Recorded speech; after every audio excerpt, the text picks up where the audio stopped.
My sister-in-law is pregnant. The night my whole family was celebrating, my brother's friend showed up with a pregnancy test and confronted him. My brother shed his usual cool demeanor. He tightly clung to his wife and whined, "Sweetheart, she's lying. I only ever loved you. She's just trying to scam us." I looked at the woman who ruined our family in the past, grinning widely. "We've been waiting for you." At the dinner table, my sister-in-law announced she was pregnant. My brother froze. My mom cried. My dad laughed. I sighed in relief. Finally, it's this day. In a previous life, that was when my brother's friend did the same thing, claiming he got her pregnant. My brother, who was an honest man, didn't know how to react, missing his chance to explain. My sister-in-law believed he'd betrayed her, and after a fierce argument, she was so upset she miscarried. Despite my parents' pleas, she divorced my brother in a hasty manner. After the divorce, my brother's mental state deteriorated, and pressured by various circumstances, he ended up marrying the friend. Soon after, the friend revealed her true nature. Not only was she not pregnant, but she also targeted our soon-to-be demolished family home. After receiving the compensation money, she ran off with all of it, and my parents tragically died in a car accident chasing after her. My brother went insane, and I ended up dying from cancer in an unnoticed snowy night. After cooling down, our family decided it was time to celebrate. Ever since realizing I'd been reborn, we've cautiously gone through life according to the previous timeline. Thankfully, our efforts were not in vain. We finally made it to today. My sister-in-law is the only one who hasn't been reborn, and she's the happiest one among us. The first day of the new life, my brother declared we'd treat her well and let no one hurt her. Mom and Dad nodded frantically. I just rolled my eyes. My brother went mad first and Mom and Dad died early. They never knew the truth. My sister-in-law turned out to be quite a big deal. When I came back, I found out my sister-in-law's dad was the wealthiest man in our city. She married my brother despite her parents' objections because she admired his honesty. In our past life after their divorce, she never remarried and took over her father's company, becoming the first female tycoon in our province. This time around, hearing my sister-in-law was expecting, Mom and Dad went straight to the market and bought all her favorite foods. My brother, worried I'd be upset, gave me $200 to grab some restaurant food for myself. I didn't take it. My brother's been giving his earnings to the family, and who knows how long it took him to save that secret stash. During dinner, I glanced at the clock on the wall. At just the right time, someone knocked on the door. My brother and I exchanged a knowing look. It was happening. Mom and Dad's hands were shaking. I glanced at them. Seriously? Haven't you been through enough to keep cool? Luckily, they quickly got it together, happily passing food to my sister-in-law again. I was assigned to open the door. As soon as I did, Lily barged in, heading straight for my brother. "Can you two-timer? Look what you've done." She slammed the test on the table. "I'm pregnant and it's yours." My sister-in-law instinctively looked at my brother. He quickly pulled her in, saying nervously, "Sweetheart, she's lying. I only have you. She's trying to scam me." My sister-in-law was stunned. After all, my brother never hugged her in public, more so in front of my parents. Before long, her face turned red. "Okay, let me go." "No way. You gotta know, when I went to the class reunion, I crashed at a buddy's place. I was out on the couch with him. Who'd have thought this one would sneak into my bed just to fake it? My buddy can vouch. I've got no interest in anyone but you." My sister-in-law looked like she wanted to hide under the table. "Please stop talking." Lily was speechless. She looked at my brother, shocked. "Ken, I was true to you. How can you be so heartless?" My brother gazed lovingly at my sister-in-law. "I've given my heart to her. Any other business? If not, don't ruin our celebration." Lily finally regained composure. "I'm carrying your child. With the connection between our families, shouldn't you do something about it?" My brother finally really looked at her, raising an eyebrow. "Got proof that's my kid?" "No one but you." My brother looked disgusted. "You can't find anyone else? Scamming even a married man? I know if I touched you or not." Lily left in tears. Mom and Dad laughed because the baby in her belly was safe. I gave my brother a thumbs up. 3 years ago, the day my brother got another chance was his wedding night with my sister-in-law. He cried to my parents, saying when Lily showed up in the last life, His head was spinning and he didn't argue back. That's how she got the upper hand. After the miscarriage, my sister-in-law never agreed to see us and blocked everyone. Before resolving the confusion, tragedy struck. After returning, my brother often said, "It took losing everything to see how much she means to me. If you didn't stop me, I'd have torched their house the day I came back." Good thing he was quick to make his move, keeping my sister-in-law away from Lily. Well played, bro, keeping Lily out of touch. Thanks to my brother's little show, my sister-in-law couldn't even look up the whole meal, retreating to her room right after dinner. Later that night, my brother sneaked into my room. I lost myself so long last life. Forgot what Lily's next move was. You remember? Last go-round, Lily tried to make my sister-in-law despair by getting footage from my brother's buddy's house and altering it. Seeing that doctored video, my sister-in-law misunderstood completely, cutting all ties in a fit of rage. I bet Lily's on her way to my brother's buddy's place, hoping to mess with the security footage. Too bad for her. Her little plan's already busted. I got to my brother's buddy a couple of days ago and got my hands on the footage. Deleted the records right then and there. My brother wasn't even drunk that night. He wrapped up like a mummy to make sure Lily didn't take any advantage. I told him to hold back and wait. Otherwise, who knows how things would have turned, and I wouldn't have been able to get back at Lily. Afterwards, I backed up the footage and handed it to my brother. He looked at me all grateful, saying, "I never spoiled you for nothing. Once I clear things up with your sister-in-law, I'll find you a good husband." I glanced at him. "With your judgment. Figure out your wife first. You can't even handle your own wife. Where do you get the confidence to find me someone?" I knew Lily wouldn't give up that easily, but I didn't expect her to come on so strong. Next morning, I was still asleep when I was woken up by crying in the living room. Dragging my face down, I opened my door and saw Lily brought back up with her. I looked over at my brother's room. Doors half open, must have gone out. Looks like I'll have to handle today's scene. Good thing I warned Mom and Dad last night not to act rashly. We need evidence first, then Lily won't have an exit. Exposing her too soon would be too lenient for her. Lily cried for a good while not seeing my brother come out. She glanced toward his room.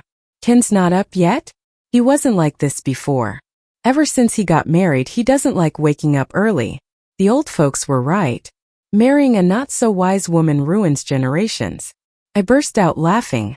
My brother used to get up early, 'cause he didn't have a wife to keep the bed warm. Now, with a wife in bed, of course, he's reluctant to get up. Lily looked confused but quickly put on her pitiful act. From childhood to now, Ken's the only one I shared a bed with. That's the only time. How would I know what it's like having someone warm a bed? I nodded. Yeah, I was with my brother for less than a minute. Shouldn't know for real. Lily got mad. Who says just a minute? I was with him all night, all right? Even Lily's parents couldn't help but speak up. Clara, I know my Lily. She wouldn't just accuse your brother. They've known each other for years. If it weren't for that drunken night, it'd never be my Lily needing your brother. Dad's cracking his knuckles. Mom's gritting her teeth. I signaled them to hold back.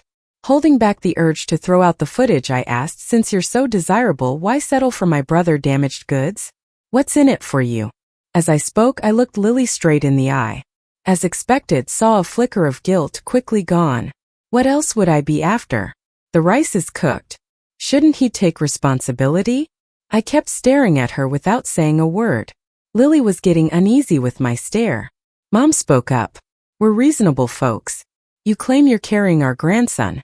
Clara, go with her for a thorough check. If she's pregnant, we'll take responsibility." Lily's eyes lit up. "Sure, Clara, come with me. After we're done, make sure to tell them I'm pregnant." Does she really take me for the fool who called her sister all the time? Of all the dumb things I did under Lily's manipulations, believing her blindly tops the list. One vivid memory was she asked me to hit her after my brother's tutoring class.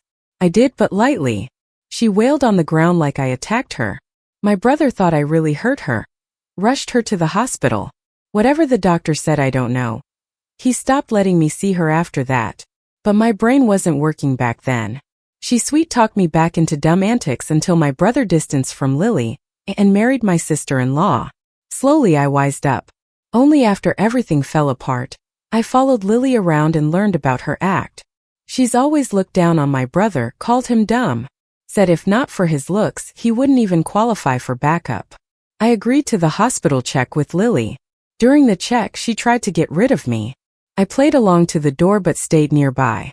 She came out smiling, handing me the pregnancy results. See for yourself. I glanced at it.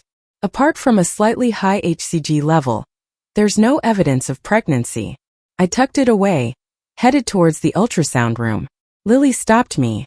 What are you doing over there? Going for an ultrasound. Lily glared. Isn't the check done? Come on, let's go home. You better go tell them I'm pregnant with your brother's child.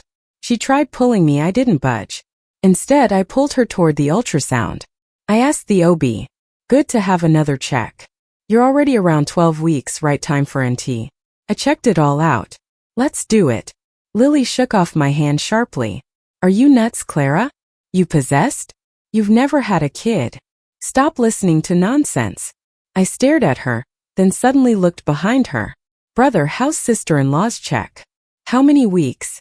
Lily was too shocked to react to my brother's sudden presence. Hearing my question, she screamed, she's pregnant? Ken, how can you let her get pregnant? My brother enveloped my sister-in-law, baffled. Why can't I let my own wife be pregnant? Lily pointed to her belly. But how can you get two women pregnant? Being peak checkup times, Lily's words drew eyes, making my brother look like a cheat. But he stayed cool. Kiss my sister-in-law softly, honey, no matter what you hear, stay calm. I'm yours inside and out. Don't believe these hussies. Sister-in-law nodded sweetly, need my help? These little things I can handle. Be good, wait aside. Lily's eyes seemed to burn with envy. Ken. My brother rolled up his sleeves slowly, showing off the muscles he worked on to impress my sister-in-law. I mean, I know I'm decent looking, but not like I'm gonna be mistaken for someone else's dad on the street. My wife is right here. Who's so messed up they'd try to break up a family like that? I glanced at my sister-in-law, and sure enough, she was blushing. My brother said, if you can prove the kid's mine, I'll let my wife kick me out. Lily couldn't even get a full sentence out after that. My sister-in-law couldn't take it any longer and playfully punched my brother. She's just a girl. Have some decency. How about this? When she's ready, I'll go with her to get an amnio. Before my brother could reply, Lily went nuts. No way. You're out to get me. I won't let you harm my kid. And then she ran off. I looked at my brother. Seriously, she couldn't handle that? But I wasn't sweating it. I knew Lily would be back. Our house was about to be torn down in less than a month. How did Lily know this? Her uncle worked in the relevant department and got the inside scoop. The demolition meant our family would score 3 downtown apartments plus extra compensation. One of those apartments later skyrocketed in value like off the charts. Last time around, Lily convinced my crazy brother to give one apartment to her uncle. She even kicked my parents out so hers could move in. Me? Thinking back on my past life, my fists clenched tightly. So like any other day, I headed out and Lily cornered me in an alley. She seemed to forget our last spat and cozied up to me. I forced myself not to push her away. Clara, I know I shouldn't have tried to break your brother and sister-in-law up, but I really like your brother. Can you help me one more time, please? I glanced at the blood bag peeking out of her pocket. What do you need? Lily said, can you check if your brother has any feelings for me? If not, I'll get rid of the baby and won't bother him anymore. I nodded, okay. Lily was thrilled, handing me a stick she'd brought. Clara, don't hold back like last time. Make it look real. I hesitated, what if I hurt you? You won't. Just hit me where there's more flesh. Trust me, even if you mess up, I won't blame you. This was the opening I was waiting for. I kept up the act, I just can't do it. Maybe it's best if you turn around. Then I won't see your face and can do it. Lily was desperate, knowing my brother was nearby. Sure, I'll turn around. Just hurry up. I glanced around and sure enough, there was my brother at the street corner, with my sister-in-law. She was eyeing some street food and bubble tea. I watched her take one sip before my brother snagged and tossed it into the trash. She quickly finished a sausage, grinning at him, and he just pinched her cheek lovingly. Talk about adorable. Lily pestered, why haven't you started? On it. I looked back. My brother was now crossing the street. I took a deep breath and aimed for her pocket with the stick, the memories flooding in hard. Last time after my brother divorced my sister-in-law, our family tried to get her back but got shut out. My already unstable brother got worse with Lily's parents shouting everywhere that he'd gotten Lily pregnant. They made his condition even worse. While I was dealing with my sick folks at the hospital, they swiped our household registry and forced my brother into marriage. I handled my parents' funeral alone. Exhausted, I came home only to find Lily and some goons waiting. When I tried to bail, they caught me, forced something down my throat, and knocked me out cold. When I came to, I was in a damp, dark basement. Eventually, they had me caged, hung, paraded around like an auction item. Gripping the stick, I hit Lily again and again, bringing all my strength to bear. Clara, stop. You can't keep doing this. My brother's voice snapped me back. I looked at Lily, who was curled up on the ground, grimacing with one pant leg bloody. I quickly calmed, playing the panicked card as I tossed the stick aside and hugged Lily tight. I'm sorry. I'm sorry. I said I wouldn't hit too hard. Look, I broke the blood bag. Lily gasped, what blood bag? Weren't you trying to force a miscarriage? Bystanders criticized me, calling me heartless, but I pulled the bag from her pocket and said, you think I'm lying? Let's get an injury report at the hospital. Having lived my past life in darkness, I knew perfectly well where to hit to hurt but not bruise. Both my brother and sister-in-law agreed. Off we went to the hospital for a checkup. Lily just wanted to make a show for my brother, aiming for him to think I caused her miscarriage by hitting her. But she didn't anticipate me being a wild card. When she refused to go to the hospital and insisted I take her home to recover, a bystander couldn't stand by and called an ambulance, sending her to the hospital to teach us a lesson. At the hospital, Lily had a rough time, demanding multiple checkups from the doctor. She was adamant she was pregnant and accused me of causing her miscarriage. She kicked up such a fuss that it was embarrassing. The young doctor with a stern face said, "Are you questioning our hospital's expertise? You're not pregnant, and there's no sign of physical injury. Another hospital would tell you the same thing." Lily glared at me, insisting I hit her in public, which many saw. With teary eyes, I pulled out my phone and played a recording. "But you insisted I hit you," I said. The room fell silent when the recording played. Lily looked at me like she wanted to tear me apart. When Lily tried to get to me, my brother quickly pulled me out of the room alongside a young doctor who followed us out. Stopping in front of me, the doctor said, "You don't look well. You should get a full checkup." I was caught off guard but then recognized him. Back when my brother was hospitalized in a past life, I met him often. The first words he said then are exactly what he says now. Who would have thought we'd meet again in this life? I thanked him before going home with my brother and his wife. My sister-in-law tried bringing up the situation a few times, only for my brother to change the subject. Later, she quietly approached me. "Clara, your brother started this mess. Don't bear it alone. If you need help, tell me. Maybe I can do something." I smiled. "Sis, I actually need your help." Her eyes lit up. "Go ahead." The next day, Lily's family came knocking, their eyes on our relocation money and house. My parents had enough and stood their ground, voicing all their pent-up frustrations from the past 5 years since our rebirth. Lily's family left in disgrace. It amazed me how my parents held back until now. Passing their room at night, I often heard them curse and dwell on past life mistakes, lamenting they couldn't see through Lily's schemes sooner. My dad even sleepwalked into the kitchen for a knife once, though the noise woke my mom, preventing disaster. Revenge shouldn't involve losing ourselves. I tried different ways to counsel my dad, stressing revenge takes time and there's no need to let them off easy. Attack the heart, I told him. We own a small factory doing well currently.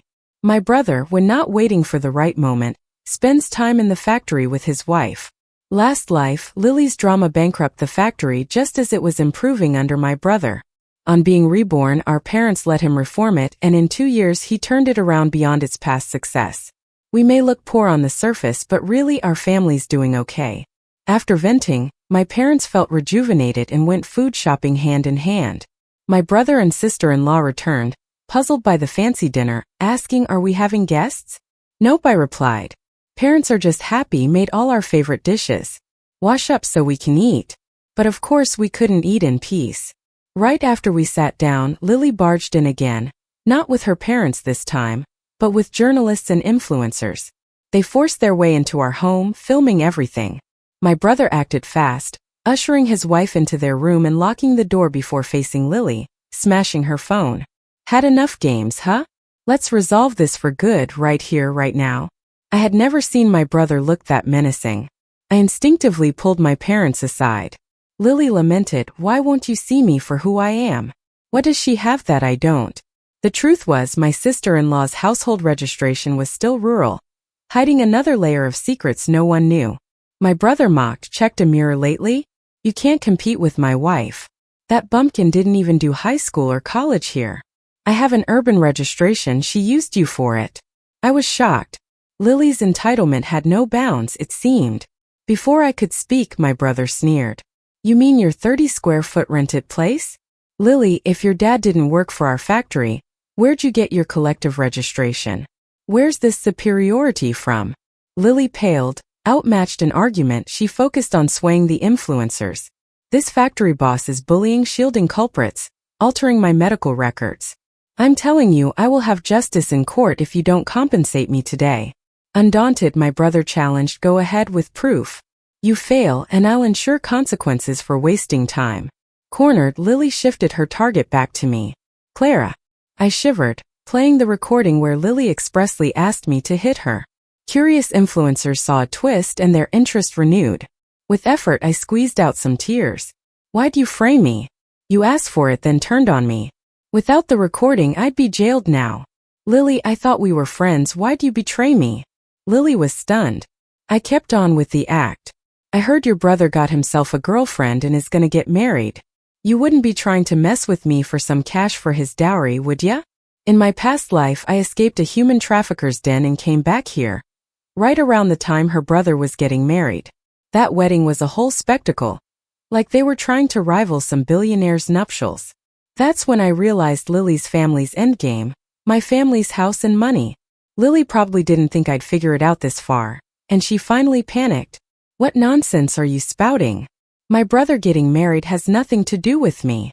My family isn't poor and he's a top student. I chuckled. A top student who got booted from middle school? If Lily's brother was a tad more diligent, their family wouldn't have hit rock bottom. But he's just a lazy slob working at a cybercafe, always begging the folks for cash. Things were spinning out of control, so Lily took the influencer away. She didn't know the reporters who came with her stayed back and interviewed me. The reporters, famous TV journalists, were actually contacted by my sister-in-law. Had Lily paid a little attention, she could have avoided this setup. Then again, maybe she noticed and thought they were on her side? Early next morning, Lily was banging on our door like mad. I'd been sitting by the bed in my pajamas all night waiting for her. She sure took her sweet time. I leisurely went to open the door, leaving just a sliver open. "What do you want?" With red eyes and a twisted face, Lily hissed, "Clara, I'm going to kill you. Who let you release those videos and recordings?" "Who?" I leaned into the door, rubbing my ears. "You're so loud." Like a madwoman, Lily pushed at the door. "Let me in, open the door." The burglar chain held the door shut, and Lily couldn't budge it despite several tries. She tried reaching in to unlatch it, but I leaned softly against the door, and she shrieked painfully. I watched her skin go pale from being squeezed, thinking about the fingers I'd lost in the past. Compared to my pain, what was this to her? When my brother's door opened and my sister-in-law appeared, I finally relaxed. Lily left wailing and cursing. Yawning, I decided to get some sleep. Lily had planned to use the influencer to slander us online. I countered by giving our side to reputable TV journalists with evidence of her false claims. In just one night, the online narrative did a complete 180. Suddenly, the internet was full of sympathy for us.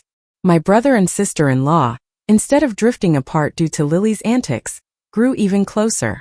My sister-in-law wanted to help with the family issues, and after I asked, she went straight to the TV guys. Later on, my brother suspiciously asked how I reached out to TV networks. I just gave him a sly smile. "Come on, bro, I've lived 2 lifetimes. Can't handle this little task?" He didn't press me for more. The day we got the demolition notice, our whole street was buzzing with excitement. But that night, the $20,000 my mom had withdrawn disappeared without a trace. Mom had planned to use it as a bonus for the workers. We quickly called the police, and solving the case came easily. Security footage from a nearby car caught the thieves in the act. Lily and her brother. Caught red-handed, they soon confessed to taking the cash. But we were missing not just $20,000, but also $30,000 from a deal with my dad. The cops raided Lily's house that very night and lo and behold, found the $30,000. Word is, when the police arrived, Lily's parents were counting the money. Another busted moment. When they cuffed Lily's parents, they tried to grab the cash, claiming it was theirs. Lily's family ended up being charged with burglary. She got 8 years and the rest got 3. Later, I visited Lily in prison. She'd put on some weight and was glaring daggers at me. "Did you frame me, Clara? Was it you?" I sidestepped. "Looks like life in here ain't too bad. Maybe next time I visit, you'll be a bit rougher." Lily looked like she wanted to strangle me. "Clara, even as a ghost, I'll haunt you." "Well, save it for when you're a ghost then." The day my sister-in-law was due, we were all outside the delivery room. My brother was a nervous wreck, trembling and pacing so much we got dizzy just watching him. The delivery was smooth, and my sister-in-law had a baby girl. When the nurse tried to hand the baby over, he was already peeking through the door.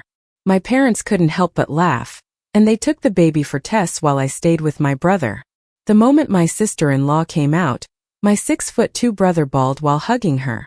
Even the nurses couldn't pull him away. I shouted, "Watch out, you're on your wife's incision." At my words, he instantly jumped back, and she chuckled at him. Outside the hospital room, I overheard him gently saying to her, "Let's not have more kids." "No more." She replied, "Your business is booming. We can afford a bunch." But he shook his head, "All my cash should go to you. That's why I make it, what else?" I silently pulled my hand back from the door and walked away. He still didn't know my sister-in-law wasn't strapped for cash, and unless she brought it up, it'd be my secret forever. My parents treated her like their own daughter, so the in-law drama was a non-issue. With the revenge complete and life back to normal, I didn't have any regrets left. While lost in thought, a figure blocked my way. It was the young doc again. He frowned. "Did you get that checkup?" I nodded randomly. "Show me the report," he insisted, ignoring my jest about him being an OBGYN. I never got checked, so how could I produce a report? So I decided to take a detour. Out of nowhere, I heard his confident voice behind me. "Cancer in its early stages can be cured with a good prognosis. I suggest you get admitted for treatment now." I frowned, not pleased, and was about to say something when I heard my brother calling me from behind. "Clara." Oh no. When my parents and brother's family found out I was sick, they were surprisingly calm. They all took on different roles, organizing everything clear as day for me.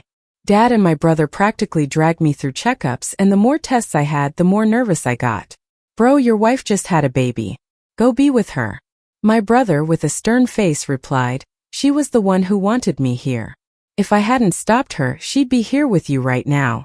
I looked at my dad. "Dad, isn't Mom making soup at home? Maybe you should go check?"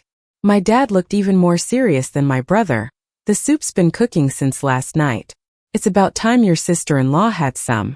I put on a gloomy face. "With your expressions, you're making it seem like I actually have cancer." My brother and dad gave me a cold stare. The results came back. Early-stage kidney cancer. Thankfully, it hadn't spread. Everyone breathed a sigh of relief and quickly arranged for me to start hospital treatment. Young Dr. Nolan somehow ended up as my primary doctor, and day after day he worked diligently. My parents started looking at him as though he were family. I couldn't take it. As soon as I could, I cut ties with him after being discharged. 6 months later, I lay in bed debating whether to get up, when my dad walked in with someone smiling. I took one look and went numb. Ignoring how I felt, my dad brought the person to my room, kindly saying, "Clara, Nolan came specifically to see you. Get up and entertain him." He even closed the door behind him. After wrestling with myself for a bit, I finally sat up and tidied my hair. With all that hospital time, he'd seen every ugly side of me. Nolan smiled and tousled my freshly combed hair. "How are you feeling?" "All right. But I've gained some weight from lying around too much." He chuckled. "Wanna go somewhere?" "No way. After everything with Lily's family, anything beyond this bed feels like a journey to the ends of the earth." Nolan said, "Come on, you'll like it." I looked at him steadily. "Nolan, I've always wondered, how did you know I had cancer?" "Oh, maybe in a past life." Chills ran down my spine. I looked at him warily. But he smiled gently, or maybe in a dream, though it wasn't a good one. In the end, I went out with Nolan that day. He took me to the hospital's back hill, where there was a big tree with a familiar wishing rope. I stared silently at the wishing rope. During that time, my brother acted erratically and didn't cooperate with treatment. My parents were devastated after my sister-in-law passed and didn't have the energy to take care of my brother, so all the responsibility fell on me. Every time my brother had treatment, I'd get emotionally drained. When I couldn't take it, I'd run here, clutching at straws, treating this tree like a lifeline, whispering wishes to it. And this wishing rope in front of me looked exactly like the one I'd seen in my past life. Suddenly it all made sense. Nolan, did you take notice of me in our past life? I stood by my office window every day, watching you wish so sincerely. I thought, this has to be such a kind and strong girl. As I got to know you, I couldn't help but care. But then, the last time you returned your brother to the hospital, I never saw you again. Through Nolan, I learned what happened to my brother afterward. He said my brother was treated for a year before suddenly disappearing one day. He told me the day my brother vanished was the same day I was beaten nearly to death by traffickers and left in the wilderness. Maybe it was the desire for revenge that kept me alive. I begged my way back here, but unfortunately my body couldn't hold on long enough for me to get revenge. Luckily, fate gave us another chance, allowing our family to live happily together again. Nolan confessed to me, and I didn't accept. The past life had a huge impact on me, and it made me a bit extreme. I'm like a ticking time bomb, ready to blow at any moment. How could I drag Nolan with such a promising future into my mess? But Nolan didn't give up. He started showing up at my house even more. I had no clue what my parents were thinking. They kept scolding me for not appreciating him. Ugh, I so wanted to run away from home. So I did. For 2 days, my parents' and brother's family didn't even try to find me. When Nolan found me at the hotel, I was just about to pack up and head home. No place is as comfortable as your own, even if it's a humble one. On the way back, Nolan confessed again. He said, I dreamed of you last night. I responded, my mind wandering to what delicious food I could ask Mom to make. Clara, is it because of those awful experiences you won't accept me? I froze. What? He sighed softly, hugging me gently. You're usually so sharp. How can you be so lost about this? Clara, you're amazing. It's them that are wrong, not you. Don't punish yourself for their mistakes. I stayed still in his arms for a while before whispering, damaged is damaged. I can't accept you. But will you let me help you through this? I shook my head. You've got a bright future. Don't waste it on me, it's not worth it. But Clara, I spent 50 years in another life praying for this second chance. Aren't you willing to give it a shot with me? What are you implying? I stiffened all over. Was he saying, we were reborn because of him? But we barely crossed paths in our past life. Why would he go that far? Before I could reject, Nolan said, you might not recall much about me from the past life, but I remember you well. Clara, give me a chance. Just 1 year. If by then you still can't accept me, then He paused deliberately before adding, I've been trying for a lifetime. What's another shot in the next one? The end. Nolan. Mom called again, bugging me to get married. After a grueling 10-hour surgery, I was completely wiped. I rubbed my temples and didn't want to deal with her right then, so I made up some excuse to brush her off. I glanced up and saw the girl standing on the hill outside my window again. She's there almost every day around this time, lost in thought while looking at that big tree. But today was different. She had a red string in her hand. I watched as she stood for a bit, then tiptoed to tie the red string to a branch and clasped her hands together. I've been working at this hospital for 6 years and never seen anyone make wishes this way before. A few days after, she came back. Every day she brought a red string, and that branch got fuller and fuller with them, looking a bit odd compared to the bare branches around it. One day while making my rounds, I saw her again. She was by a hospital bed, looking at a man who wouldn't cooperate with his treatment, her expression bleak. Still, she didn't get mad or blame him. She just squatted down, picking up everything he had thrown on the floor. See, you need me to pick up after you. What would you do if I wasn't around? She said. I paused, remembering the first time we crossed paths. She looked sickly thin and pale, like something was seriously wrong with her health. She seemed surprised when I suggested she get checked out. After a moment's silence, she just said thanks and left. I guess by now she knows what's wrong with her. Someone urged me to move on, but I took one last look at her. She had tidied everything up and was softly urging her brother to cooperate with his treatment. My coworker told me how unlucky those siblings were. Their home got demolished and shady folks came around. The sister-in-law took off, and their parents got so stressed they ended up hospitalized. No one was left to care for her brother with mental health issues. I couldn't help but feel sorry for them. But hospitals are like that, they show you all sorts of life stories. I heard her brother got discharged eventually, and I also learned her name was Clara. On my way home from work one day, I saw a vendor selling those red strings and bought one without even thinking about it. Once I came to my senses, I realized how much more attention I was giving Clara than other patients' families. It left me speechless for a moment. But by this age, there's no need to hide your feelings. Every day before work, I went to that tree and tied a red string. I saw Clara again. She looked worse than last time. When I was about to say hi, I noticed she wore a white flower on her head. I froze. After some digging, I found out both her parents had passed away. And her brother's condition worsened. Doctors and nurses were trying to sedate him, and Clara just stood there, looking at him with eyes that seemed void of life. I'd never seen such a desperate yet calm gaze. It filled me with a huge sense of fear, so I kept looking for her after work ended. One day, I went to see her in the hospital, only to find her brother in a frenzy, everything in chaos. But Clara was nowhere to be found. Panicked, I asked around until someone told me she was on the rooftop. I rushed to the rooftop and saw her at the edge moving forward. Without thinking, I ran over and held her. When I touched her, I realized she was even thinner than I imagined under her clothes. She pushed me away, calmly saying I wasn't gonna jump, just needed some air. Relieved, I stayed and said I needed some air too. Clara looked at me but didn't say anything. In the days that followed, we met on the rooftop.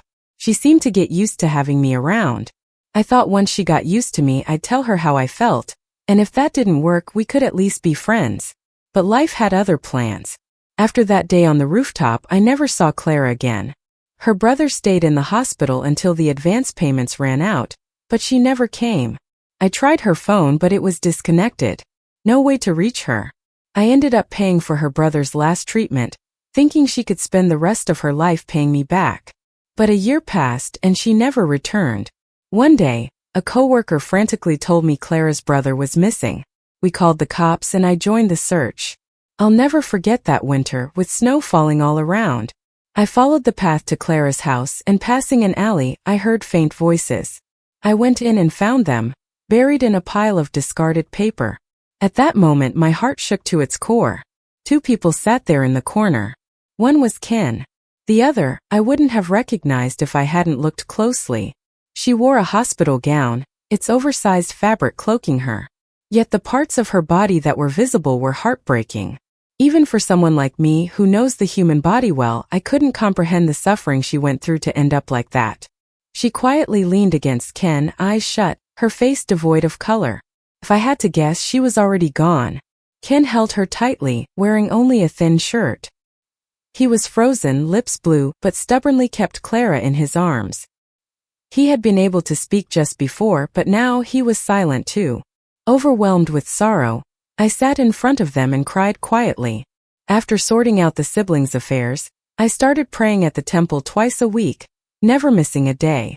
A year later, the head monk gave me a bracelet, saying that with 5 years of vegetarianism and prayer, they could be reincarnated. Though a firm believer in materialism, I abandoned my beliefs, trusting the monk completely. I asked him, if I go vegetarian and chant Buddhist scriptures for 50 years, could her whole family get a second chance? I admit I got greedy. I was scared I wouldn't find her in the next life, so I wanted a redo. The master said, if your heart is sincere, then it's possible. How will you know if you don't try? So, for the next 50 years, I lived as a vegetarian and devoted myself to chanting. I never got married and dedicated my life to my career. 50 years later, I lay on a hospital bed, still holding the bracelet the master gave me. When I opened my eyes, I was back more than 50 years ago, before any of this happened. Lord knows I yearned to see the vibrant her, but I held back. Before long, I saw her again at the hospital.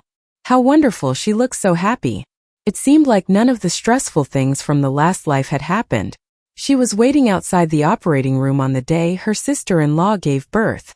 From a distance, I watched her for a long time. Eventually, I couldn't help but worry about her. I went up to talk to her. From the shock in her eyes, I could tell she remembered me.